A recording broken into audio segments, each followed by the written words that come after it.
जय हिंद दोस्तों। आज जो है हम लोग नेट जेआरएफ के क्लास में अधिगम की परिस्थितियां के बारे में चर्चा करेंगे कि अधिगम की क्या-क्या परिस्थितियां होती है। ठीक है, आपको पता है कि हमारा क्लास जो है यूजीसी नेट के लिए लगातार चल रही है। जो बच्चे असिस्टेंट प्रोफेसर की तैयारी कर रहे हैं और उनका सपना है कि हम असिस्टेंट प्रोफेसर बने और असिस्टेंट प्रोफेसर एग्जाम क्वालिफाई करें, तो आपको इसको पता है कि एलिजिबिलिटी के लिए जो है कम से कम नेट होनी चाहिए। ठीक है, यदि आप नेट पास होंगे तभी आप जो है असिस्टेंट प्रोफेसर बनेंगे। ठीक है, तो इसमें जो है पेपर वन जो है बहुत ज्यादा इंपॉर्टेंट हो जाती है, तो आप लोग को पेपर वन पे बहुत ज्यादा ध्यान देना है, क्योंकि यहाँ पे 10 यूनिट होती है और हर यूनिट से 5-5 क्वेश्चन आते हैं, इसीलिए हम लोग हर यूनिट पे बराबर फोकस करेंगे। चलिए, ये हमारा जो है अधिगम की परिस्थितियां जो आज पढ़ेंगे। इसमें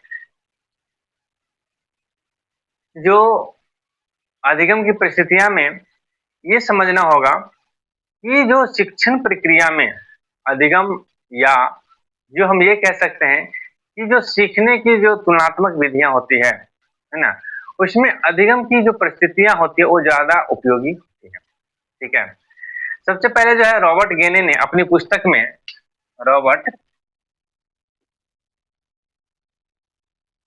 गेने जो है, रॉबर्ट गेने का जो पुस्तक है, ठीक है, इसका नाम है द कंडीशन ऑफ लर्निंग। क्या नाम है?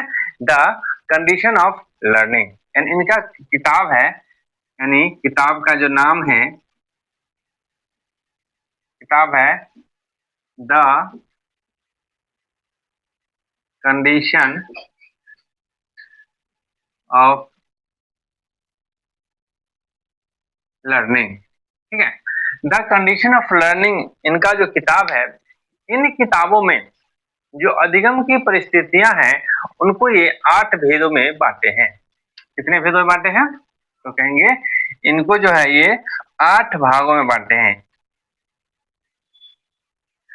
अधिगम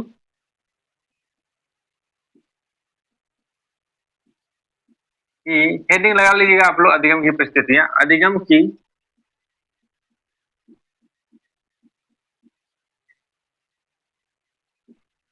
अधिगम की परिस्थितियां।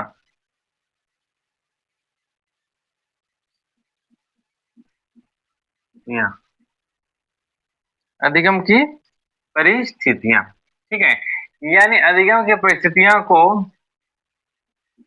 8 भागों में बांटा है। कितने भागों में? 8 भाग में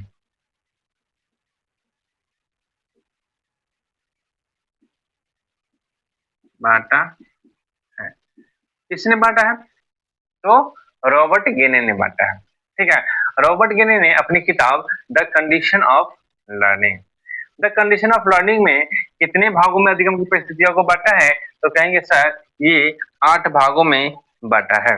ठीक है, और 8 भागों में से चलिए एक एक भाग में के बारे में हम लोग चर्चा करेंगे। ठीक है, तो इन 8 भागों में से जो पहला है वो है संकेत अधिगम। क्या है? तो कहेंगे सर पहला जो है वो है संकेत अधिगम। ठीक है, संकेत अधिगम में क्या होता है? अब देखिए, संकेत नाम से क्लियर हो रहा है, सिग्नल, यानी किसी को हम लोग इशारा यानी सिग्नल देते हैं ना, कोई भी तरह का, है ना, डायरेक्शन देते हैं, सिग्नल देते हैं, संकेत करते हैं, जैसे हाथ हिलाओ, इधर आओ, जैसे वर्ड दिलाते हैं, कुछ चाहिए तो नहीं, है ना। तो ये जो संकेत है, इससे भी बहुत सारी चीजें हम लोग सीखते हैं। ठीक है, कि जैसे हमारा उससे जो है संकेत अधिगम में हमारा बॉडी रिएक्ट करता है। क्या करता है? बॉडी का रिएक्शन होता है। ठीक है, जैसे आपको कोई चीज भी चीज के लिए हामी भरना है तो आप कहते हैं, जैसे हाँ नहीं बोलना है तो आप ऐसे मोरी हिला दीजिए, ना करना है तो ऐसे कर दीजिए। ठीक है, तो ये जो चीजें हैं, ये क्या है, एक तरह का संकेत अधिगम है, ठीक है। तो ये जो संकेत अधिगम है, कहेंगे किस क्रिया पे आधारित है, तो कहेंगे सर ये जो है अनुबंध क्रिया पे आधारित है, ठीक है। यानी अनुबंध क्रिया का मतलब है कि जो आपका बॉडी सिग्नल है उसको दे करके रिएक्ट करता है, यानी किसी भी बात को, ठीक है। यानी इसके अंतर्गत हम ये कह सकते हैं कि संकेत मात्र से ही अधिगम कराया जाता है, कोई दिक्कत नहीं। यानी इसमें ये भी कह सकते हैं कि जो प्राणी होते हैं, यानी वो प्राणी एक संकेत के प्रति उद्दीपकों का प्रतिक्रिया करना सीख जाता है, यानी अपने बॉडी से वो रिएक्ट करना सीख जाता है, ठीक है। यानी इसको हम लोग क्या बोलेंगे, संकेत अधिगम बोलेंगे, कोई दिक्कत। तो ये पहला हो गया आपका संकेत अधिगम, है ना। तो सबसे पहले इसमें अगर लिखना होगा तो क्या लिखेंगे कि ये अनुबंध क्रिया पर आधारित है,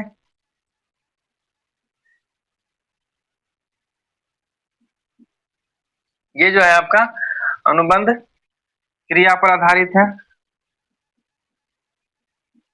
पर आधारित होता है।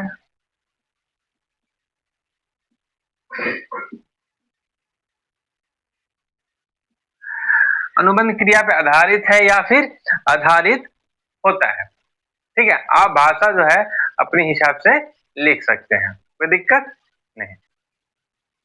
एक मिनट,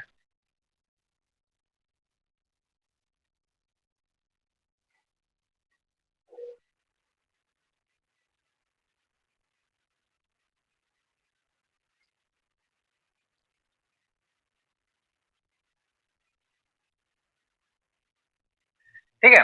तो संकेत अधिगम यानी अनुबंध क्रिया पर आधारित होते हैं, यानी इसमें संकेत मात्र से ही अधिगम करा जाता है। इसमें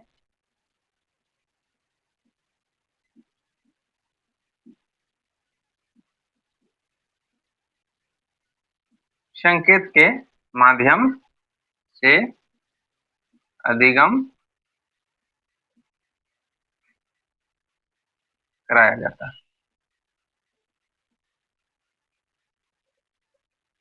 ठीक है। यानी संकेत के माध्यम से अधिगम कराया जाता है, ठीक है, कोई दिक्कत। अब इसमें एक और लाइन लिखिएगा कि इसमें जो प्राणी होते हैं ना, यानी कोई व्यक्ति, प्राणी जो है एक संकेत के प्रति उद्दीपक प्रतिक्रिया करना सीखता है। प्राणी संकेत के प्रति संकेत के संकेत के प्रति उद्दीपक उद्दीपक प्रतिक्रिया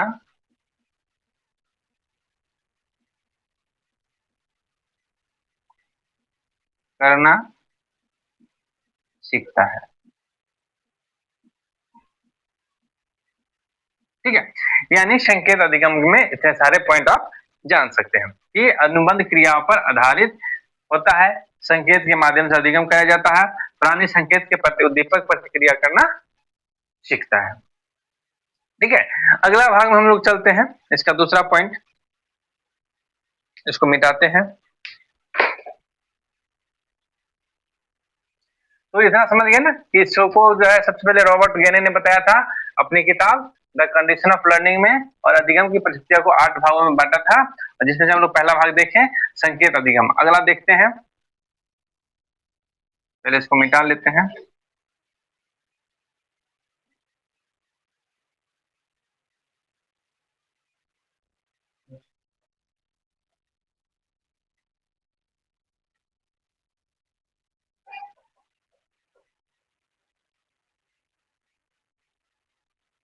ठीक है, यहाँ पे हेडिंग लिख ही देते हैं, ठीक है, नहीं तो आप लोग कहेंगे सर क्या पढ़ा रहे हैं फिर, ठीक है। अधिगम की परिस्थितियां पढ़ा रहे हैं, अधिगम की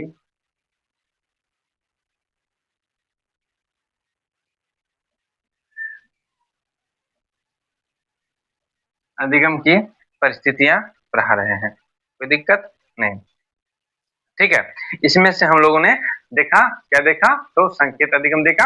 दूसरा जो हमारा वो है उद्दीपन अनुक्रिया अधिगम। उद्दीपन अनुक्रिया अधिगम, उद्दीपन अनुक्रिया अधिगम, ठीक है, उद्दीपन अनुक्रिया अधिगम, ठीक है, यानी स्टिमुलस रिस्पॉन्स लर्निंग। इसका जो संबंध है, ठीक है, यानी ये कह सकते हैं कि जो थॉर्नडाइक के जो संबंधवाद सिद्धांत है या फिर स्किनर के जो सक्रिय अधिगम का रूप है, ठीक है, और गेने जो भी जस्ट इससे पहले पढ़े थे, गेने ने इस अधिगम के अंतर्गत जो है थॉर्नडाइक के प्रयास एवं भूल अधिगम तथा स्किनर के कार्य अनुबंधन अधिगम को रखा है। यानी उद्दीपन अनुक्रिया में हम लोग कहेंगे तो इसमें क्या कहेंगे, तो गेने ने क्या कहा है, गेने के अनुसार, ठीक है, गेने के अनुसार, गेने का क्या कथन है कि जो थॉर्नडाइक का जो प्रक्रिया है, थॉर्नडाइक का, इसका थॉर्नडाइक का, थॉर्नडाइक का, थॉर्नडाइक का एक सिद्धांत है, क्या सिद्धांत है, तो प्रयास एवं भूल अधिगम। क्या है, प्रयास एवं भूल अधिगम, ठीक है, प्रयास एवं भूल अधिगम। और जो दूसरा है हमारा स्किनर, स्किनर का क्या है, स्किनर, ठीक है, स्किनर का कथन है कि कार्य अनुबंधन अधिगम, क्या है, कार्य अनुबंधन अधिगम, कार्य अनुबंधन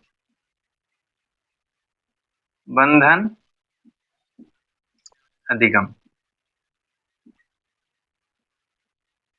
ठीक है, यानी गेने ने कहा है कि जो थॉर्नडाइक है उसका जो सिद्धांत है प्रयास एवं भूल अधिगम, और जो स्किनर है उसका जो सिद्धांत है कार्य अनुबंधन अधिगम, इन दोनों को जो है उद्दीपन अनुक्रिया अधिगम में रखा है।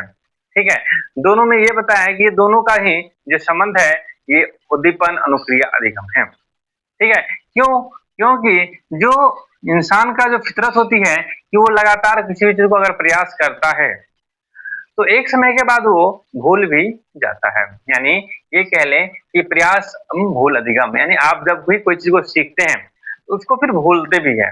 ठीक है ना, तो ये बातें जो है किसने कहा था, तो ये सिद्धांत है थॉर्नडाइक का। ठीक है, और इसको रिलेट करता है कौन, गेने जी। कोई दिक्कत नहीं, समझ आ गया। चलिए अगला अधिगम इसी में हम लोग लिख लेते हैं, जो तीसरा है वो है आपका श्रृंखला अधिगम। क्या है, श्रृंखला अधिगम।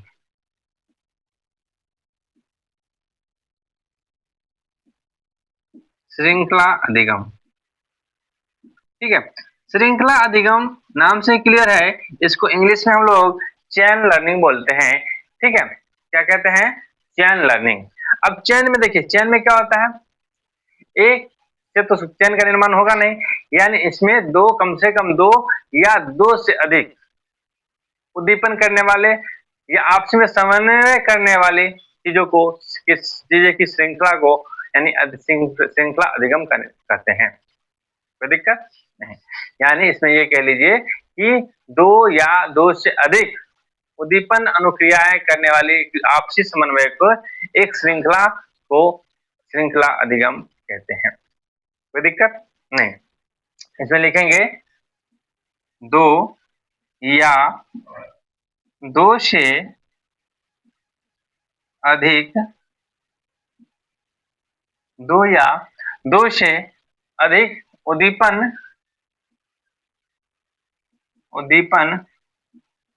अनुक्रिया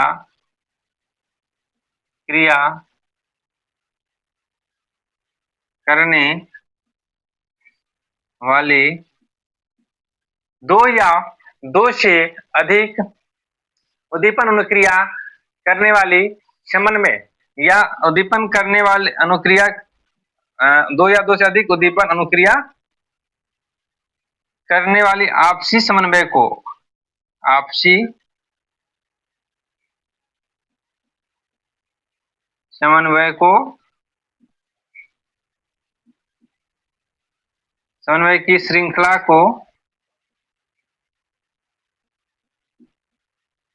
श्रृंखला को श्रृंखला अधिगम,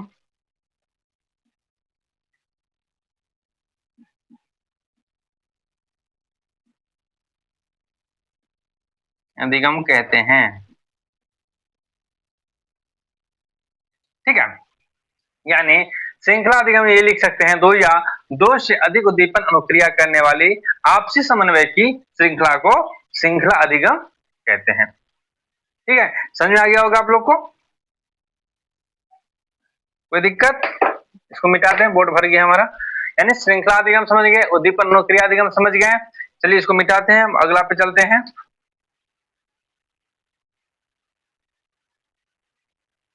ये ना आप लोग पहले कॉपी में जो है ना शॉर्ट नोट्स इस तरह से बनाना सीखिए। ठीक है, अब ये नोट्स जब बना रहेगा ना तो इसको रिवीजन करके आपको जो है क्वेश्चन आंसर की प्रैक्टिस करने में बहुत अच्छा रहेगा।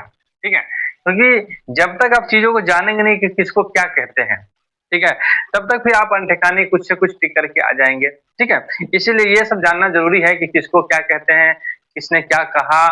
ठीक है, तो ये सारी चीजों को पता होना चाहिए। अगला जो हमारा है जो है वो है श्रृंखला अधिगम के बाद है शाब्दिक साहचर्य अधिगम। शाब्दिक साहचर्य अधिगम लिखेंगे यहाँ पे, शाब्दिक, शाब्दिक, शाब्दिक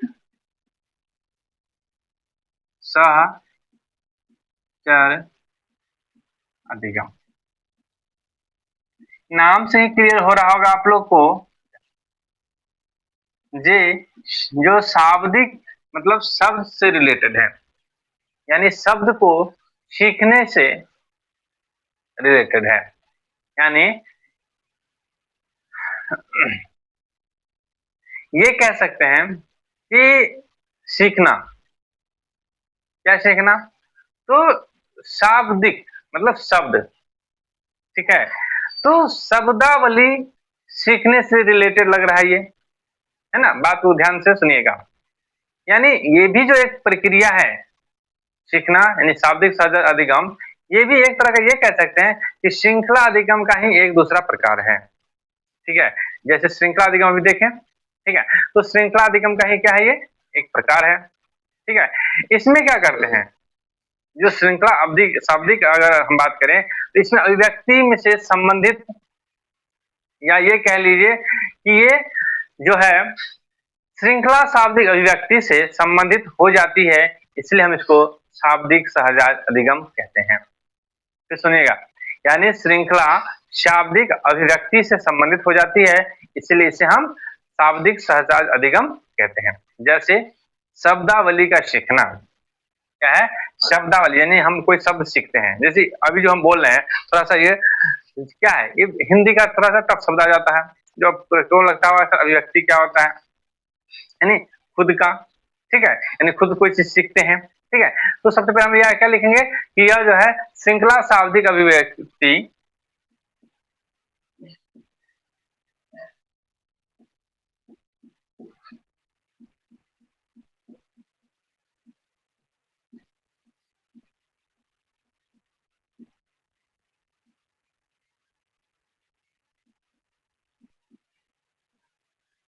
देखिए श्रृंखला शाब्दिक अभिव्यक्ति, ठीक है, से संबंधित हो जाती है, से संबंधित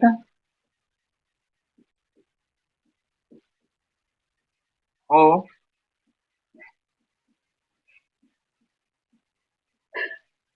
जाती है। ठीक है, उससे हम लोग क्या कहेंगे, शाब्दिक साहचर्य अधिगम कहते हैं। ठीक है, उसे शाब्दिक साहचर्य अधिगम कहते हैं। ठीक है, यानी श्रृंखला शाब्दिक अभिव्यक्ति से संबंधित हो जाती है तो उसे शाब्दिक सहचर्य अधिगम कहते हैं। इसमें आ जाता है जैसे शब्द का सीखना, जैसे शब्द का सीखना। ठीक है, शब्द का सीखना या फिर ये कह लें किसी कहानी को याद करना, जैसे किसी कहानी को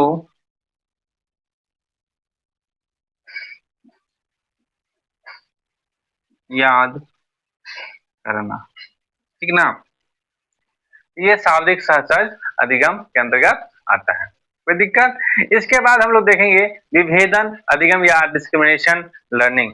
विभेदन अधिगम, देखिए इसको पहले मिटाते हैं।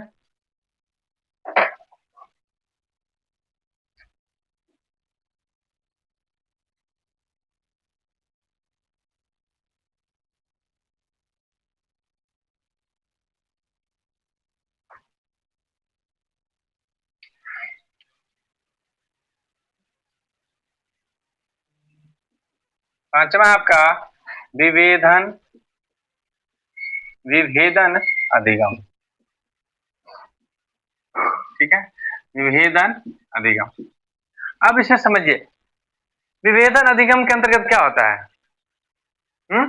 यानी विद्यार्थी जो है अलग अलग उद्दीपनों के प्रति, यानी विद्यार्थी जो है अलग अलग उद्दीपनों के प्रति जो है उसके अनुकूल से अलग अलग स्पष्ट अनुक्रिया करती है या अनुक्रिया करना सीख जाती है। ठीक है, यानी ये कह ले कि अलग अलग चीजों को देखने से उसका अनुकूलन करती है, मतलब उसको जैसा करने की कोशिश करता है और उससे तरह से करते करते वो सीख जाता है। कोई दिक्कत? समझ में आया बात है? यानी यानी सामने वाला जैसा जैसा करेगा वैसा वैसा वो करते करते वो भी खुद सीख जाता है, तो उसे हम लोग विभेदन अधिगम कहते हैं। सरल भाषा में समझ गए कि सामने वाला जैसे जैसे करेगा उसका कॉपी करते करते हम भी क्या करेंगे, सीख जाएंगे। ठीक है, कोई दिक्कत? ज्यादातर ये बच्चा में आप देखते होंगे कि बच्चे जो है किसी भी सियान का कॉपी करता है और वो खुद ही वैसा करना शुरू कर देता है। ठीक है, तो ये विभेदन अधिगम हो गया। कोई दिक्कत नहीं?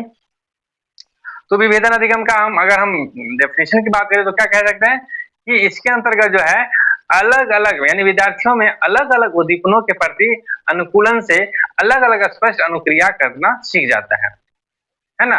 एक जैसे दिखने वाले जो उद्दीपन होते हैं उसमें विभेद करने की जो क्षमता आ जाती है वो जो है उसी में जो है, और बच्चा जो है उसी विभेदी उद्दीपन के अनुरूप क्या करती है, अनुक्रिया करने में समर्थ हो जाती है। कोई दिक्कत? है समझ में? और बच्चा जो है आपस में जो है वो अंतर करना भी सीख जाता है, क्या सही है क्या गलत है, कौन सा खेल का क्या है, कौन सा खेल का क्या नहीं है, क्या नियम है, क्या किसका नियम है। तो बहुत सारी चीजें जो है बच्चे देखते देखते सीख जाते हैं। अब समझिए एक तरह से ऐसे क्रिकेट सीख जो है, क्रिकेट आजकल तो कोचिंग चलती है, हम लोग गांव में जो है क्रिकेट ऐसे ही सीख जाते थे देखते देखते, कैसे बल्ला पकड़ना है, कैसे बॉल फेंकना है, कैसे कैच लेना है। ठीक है, फुटबॉल खेलना ऐसे देखते देखते किसी ने किक मारी तो ऐसे किक मारा जाता है, तो ये किसी ने सिखाया नहीं। ठीक है, बाद में भले हाँ जिसको एम्पायर बनना है वो ट्रेनिंग लेते हैं, अलग लेते हैं, वो अलग बात है। मतलब एक हम नॉर्मल सी बात करें, गाँव घर का बात कर रहा है कि आप जो है सीखते कैसे हैं। ठीक है, तो ज्यादातर चीजें जो है हम लोग दूसरे को देखकर ही सीखते हैं। ठीक है, अपने से बड़े से जीवन शैली से सीखते हैं, तो ये सारी चीजें ज्यादा है विभेदन अधिगम के अंतर्गत आ जाता है। ठीक है, इसमें हम डेफिनेशन क्या लिखेंगे, लिखेंगे कि विद्यार्थी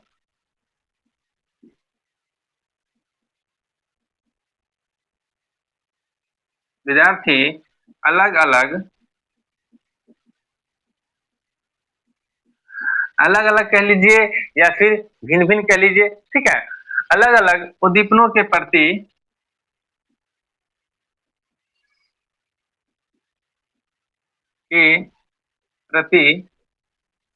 अलग अलग उद्दीपनों के प्रति अनुकूलन से अनुकूलन से अलग अलग, फिर से देखिएगा अलग अलग, है ना, अलग अलग। अनुकूलन, अनुकूलन का मतलब क्या होता है? कॉपी करना, मतलब उसके अनुकूल चलना। ठीक है, अनुकूलन, अनुकूलन से क्या होता है? मतलब उसके जैसे करना है, कोशिश करना। ठीक है, अलग स्पष्ट अनुक्रिया, अलग अलग स्पष्ट अनुक्रिया। अनुक्रिया का क्या मतलब होता है?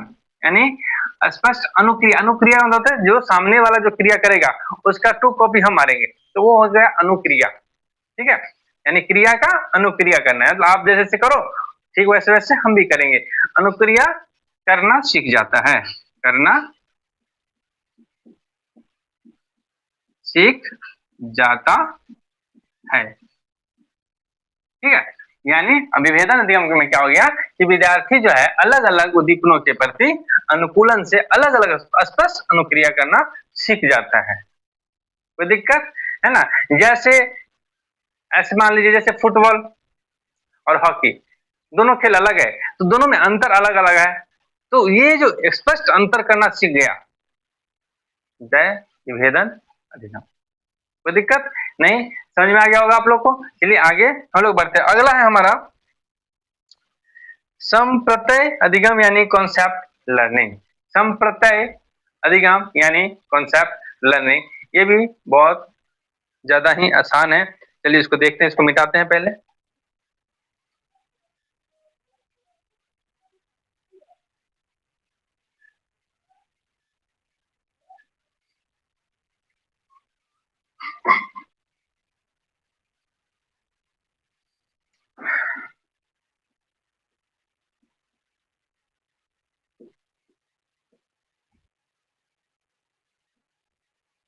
संप्रत्यय अधिगम, ठीक है। तो संप्रत्यय अधिगम, देखिए, तो जो कॉन्सेप्ट है यानी संप्रत्यय का इंग्लिश में हम लोग कॉन्सेप्ट बोलते हैं और हिंदी में थोड़ा संप्रत्यय हो जाता है, क्योंकि थोड़ा सा हिंदी जो है आपका शुद्ध हो जाता है ना, तो शुद्ध हिंदी यहाँ लिखा मिलेगा आपको क्वेश्चन में भी। ठीक है, इसमें कहता है कि जो देखिए जो अधिगम है यानी जो व्यक्ति कुछ सीखता है, तो अधिगम में जो व्यक्ति रहता है उसको अधिगम व्यक्ति बोल सकते हैं। तो अधिगम व्यक्ति में किसी वस्तु या घटना को एक वर्ग के रूप में अनुक्रिया करना संभव बनाते हैं, उन्हें संप्रत्यय अधिगम कहते हैं। ठीक है, यानी आप जो है किसी भी चीज को, किसी विषय वस्तु को एक उसका अपना वर्ग है, ठीक है, उसी के अनुरूप आपको अनुक्रिया करना है। ठीक है, तो यानी या ये कह लीजिए उसको हमको उस काम को संभव बनाना है। ठीक है, तो उससे हम लोग क्या कहेंगे? संप्रत्यय अधिगम कहेंगे। ठीक है, याद कीजिए, फिर से समझिए, यानी आपके पास जो है कोई तरह का पहले से रूल दिया हुआ है, इस तरह का नियम बताया गया है कि ये चीज ऐसे करना है, और ऐसे करते हुए ये चीजें हो जाती है। ठीक है, तो आप भी क्या करेंगे? उसी का अनुरूपण करेंगे, उसी पे अनुक्रिया करेंगे, करने की कोशिश भी करेंगे या करेंगे। ठीक है, तो ये चीजें जो हो जाती है वो संप्रत्यय अधिगम कहलाती है। ठीक है, कोई दिक्कत नहीं, थोड़ा सा पानी पी लेते हैं।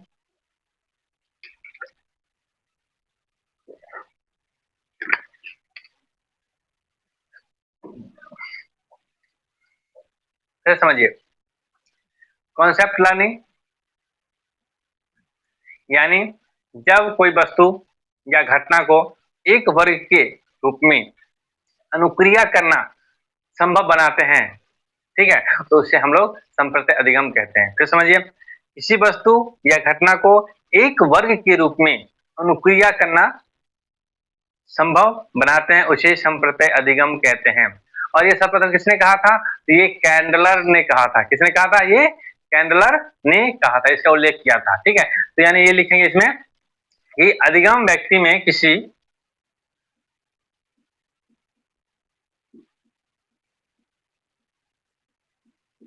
अधिगम व्यक्ति में किसी अधिगम व्यक्ति में किसी वस्तु या घटना को, किसी वस्तु या घटना,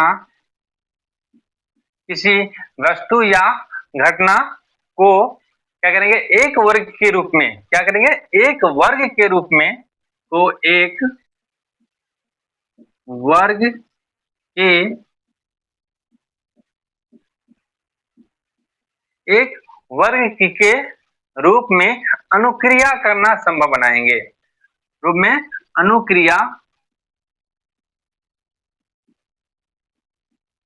करना संभव बनाता है या बनाएंगे, उसे संप्रत्यय अधिगम कहते हैं। ठीक है, यानी अधिगम व्यक्ति में किसी वस्तु या घटना को एक वर्ग के रूप में अनुक्रिया करना संभव बनाता है, उसे संप्रत्यय अधिगम कहते हैं। सर्वप्रथम इसका जो उल्लेख किसने किया था? कहेंगे सर कैंडलर ने किया था।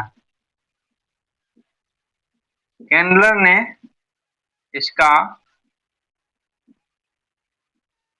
उल्लेख किया था।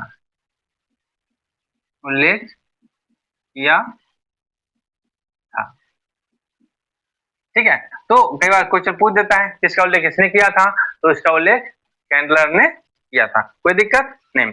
चलिए इसके बाद आगे चलते हैं। हमारा जो है अगला वो है आपका नियम अधिगम यानी रूल लर्निंग। तो इसको मिटाते हैं पहले।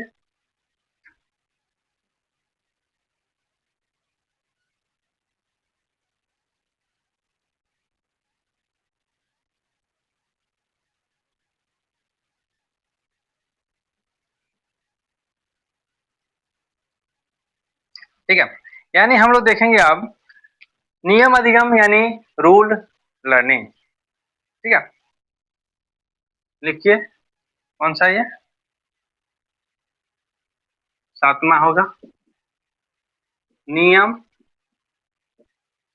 अधिगम। ठीक है, नियम अधिगम या रूल लर्निंग। ठीक है, यानी इसमें क्या होता है? रूल या नियम। ठीक है, यानी इसमें नियम अथवा सिद्धांत अधिगम से विद्यार्थी द्वारा क्या करता है? विचार को संयोजन किया जाता है। ठीक है, यानी इसमें आप ये समझ लीजिए कि आपके पास कोई रूल है, कोई नियम बना दिया गया है और उसी के तहत आपको जो है काम करना है। ठीक है, ये भी जो है आपका जिससे पहले पढ़े कॉन्सेप्ट लर्निंग, इसी से थोड़ा मिलता जुलता है। कोई दिक्कत? यानी इसमें क्या कहेंगे कि नियम अथवा सिद्धांत अधिगम में विद्यार्थियों द्वारा विचार को संयोजन किया जाता है। ठीक है, इस अधिगम में दो या दो से अधिक जो कॉन्सेप्ट को एक श्रृंखलाबद्ध तरीके से जिसके नियम की संकल्पना का निर्माण करते हैं। ठीक है, यानी आपको ये पता होना चाहिए कि नियम अधिगम क्या है। यानी नियम अधिगम सिंपल भाषा में समझिए कि नियम एक ऐसा सिद्धांत है जिसका संयोजन से हम अधिगम करते हैं या उसको हम लोग सीखते हैं और सीखने के बाद हम अपने जो उसका क्या कहते हैं उसको परिणाम तक पहुंचते हैं। ठीक है, उसे हम लोग नियम अधिगम कहते हैं। तो दिक्कत समझ आ गया? जैसे आप ये समझिए पृथ्वी पर गुरुत्वाकर्षण के नियम, जो कर्षण का जो नियम है वो क्या है? एक तरह का नियम ही तो है। ठीक है, कोई दिक्कत? तो ये भी एक तरह का नियम है। अब समझ आ गया होगा आप लोग को। तो इसमें हम लोग क्या लिखेंगे? इसमें जो कॉन्सेप्ट लिखना होगा तो क्या लिखेंगे? नियम या सिद्धांत, नियम अथवा सिद्धांत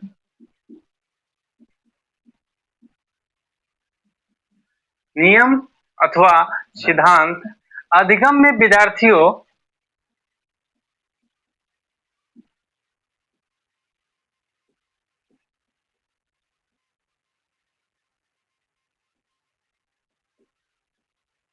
अधिगम में विद्यार्थियों द्वारा विचारों का संयोजन किया जाता है। अधिगम में विद्यार्थियों द्वारा विचारों का संयोजन किया जाता है। ठीक है, यानी नियम अथवा सिद्धांत अधिगम में क्या होता है कि विद्यार्थियों द्वारा विचारों का संयोजन किया जाता है। ठीक है, यानी इस अधिगम में जो है हम लोग कम से कम दो या दो से अधिक जो कॉन्सेप्ट को श्रृंखलाबद्ध करते हैं, दो या आगे लिखेंगे दो या दो से अधिक संप्रत्यय को श्रृंखलाबद्ध करते हैं। ठीक है, दो या दो से अधिक कॉन्सेप्ट को श्रृंखलाबद्ध करते हैं, जिससे क्या होता है, एक नियम का जिससे जिससे एक नियम कह लीजिए नियम का संकल्पना होती है।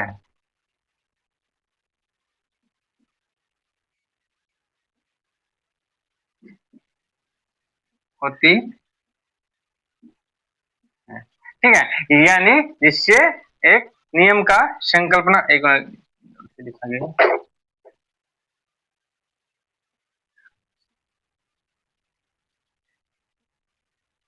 संकल्पना होती है, कोई दिक्कत नहीं। तो ये जो हमारा है ये क्या है, नियम अधिगम है। यानी जैसे भी बताएं गुरुत्वाकर्षण का नियम और बहुत ऐसे सारे नियम जो नियम के अधिगम को बताता है। ठीक है, उसके बाद अगला जो है लास्ट है हमारा समस्या समाधान अधिगम।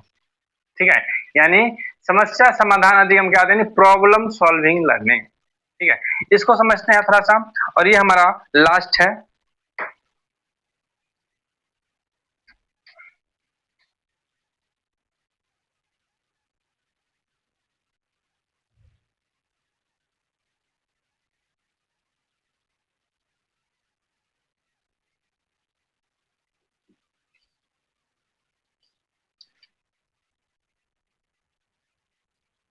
लास्ट है 8वां नंबर, समस्या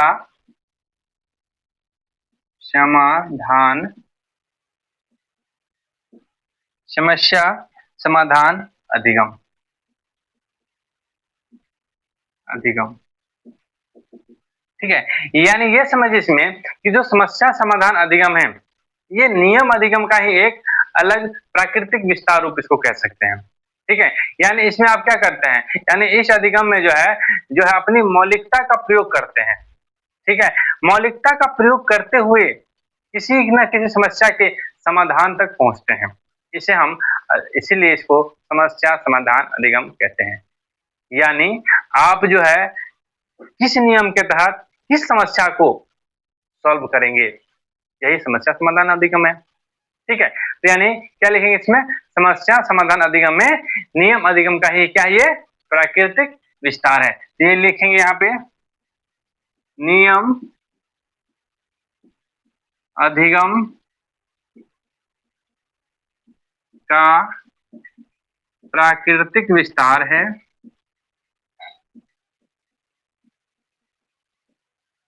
प्राकृतिक विस्तार है, नियम अधिगम का क्या है, प्राकृतिक विस्तार है। ठीक है, यानी नियम अधिगम के साथ साथ विद्यार्थी के क्या करते हैं, मौलिकता का प्रयोग करते हैं, है ना। लिखेंगे नियम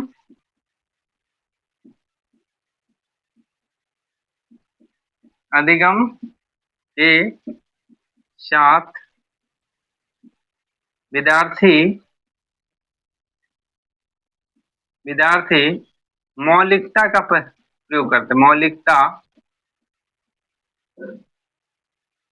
का प्रयोग करके। ठीक है, मौलिकता का प्रयोग या मौलिकता का प्रयोग करके जो है विद्यार्थी समस्या समाधान तक पहुंचता है। मौलिकता का प्रयोग करके समस्या के समाधान तक पहुंचता है, कौन, विद्यार्थी। ठीक है, इसे हम समस्या समाधान अधिगम कहते हैं। ठीक है, कोई दिक्कत इसमें जो ये कह रहे हैं चिंतन मनन करते हैं ना, ये भी इसमें निहित रहती है। तो इसमें लिखेंगे इस अधिगम में, इस अधिगम में चिंतन सामग्री निहित होती है ना, चिंतन सामग्री निहित होती है। तो ये था हमारा समस्या समाधान अधिगम।